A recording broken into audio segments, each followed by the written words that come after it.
বিতরকভাবে পিটিয়েছে এবং গ্লাস ভাঙচুর করছে। মিনিমাম বিজয় ক্ষেত্রে 20 লাখ টাকার ক্ষতি হয়েছে। আমাদের 20টা বাইক ভেঙে ফেলেছে। আমরা দেখি ছাত্রীদের উপরে, সাধারণ শিক্ষার্থীদের উপরে হামলা করে। এই বিষয়ে আপনার কি মন্তব্য? এটা বিষয়ে জানেন? আপনি জানেন এখানে সাধারণ শিক্ষার্থী না ছাত্রদল?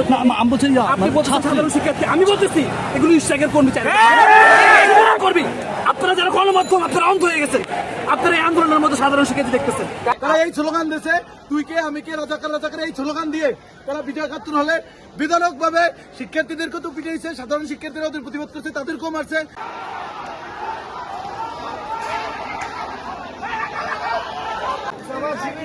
আমার উপর অসুস্থ হামলা করছে। আপনার নাম কি ভাই? আমার নাম সাবাত আল ইসলাম। এই হলের ছাত্র না? কোন সাবজেক্ট? বঙ্গবন্ধু আলো আমার নিজের কথা ঠিক আছে।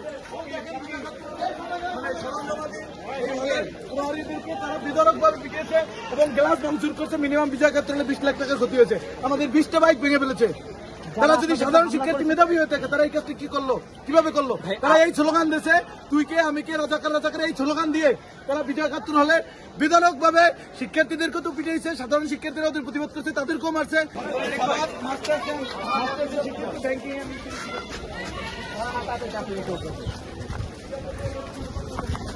আপনি আমাকে শক্ত করে ধরে একদম রক্ত।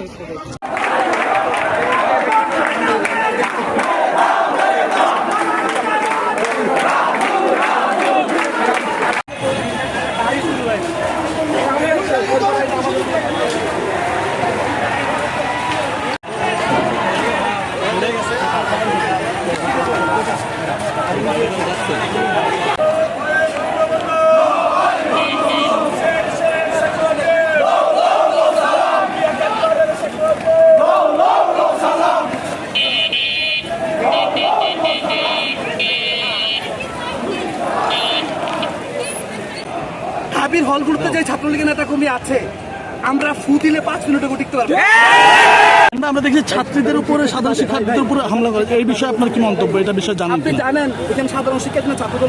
আমি বলছি আপনি বলছেন সাধারণ শিক্ষার্থী, আমি বলতেছি এগুলো ইশরাকের কর্মী করবি। আপনারা যারা গণমাধ্যম, আপনারা অন্ধ হয়ে গেছেন। আপনারা এই আন্দোলনের মধ্যে সাধারণ শিক্ষার্থী দেখতেছেন। এই আন্দোলনের সাধারণ শিক্ষার্থী 10% থেকে 20%, বাকি 80% অ্যাক্টিভিটি ছাত্রদলের শিবিরের। বিকজ ছাত্রদল শিবিরের এখন কোনো এজেন্ডা নাই। 28 অক্টোবরের পর যারা গর্ত ঘুরে ঢুকে পড়ছে, এখন তারিখ যে আপনি আহ্বান জানাইছে, আপনারা তো এটা ফলো করে বলেন নাই। তারিখ যে আহ্বান জানাইলে কি ছাত্রদলের নেতা কর্মী আসবে না? তারিখ যে আহ্বানে এখানে সব ছাত্রদলের নেতা কর্মীরা ঢুকছে, শিবিরের নেতা কর্মীরা ঢুকছে। ছাত্রলীগের নেতা কর্মীরা ধৈর্যের পরিচয় দিয়েছে, তারা কোনো ধরনের সংঘর্ষে যায়নি। আজকে আপনি দেখেন যে আক্রমণ করা হয়েছে ভাই, বিজয় 71 হলে কোনো কারণ ছাড়া আক্রমণ করা হয়েছে, আক্রমণ করা হয়েছে, আক্রমণ করা হয়েছে। আমাদের ঢাবির হলগুলোতে যে ছাত্রলীগের নেতা কর্মী আছে, আমরা ফু দিলে 5 মিনিটে টিকতে পারবো।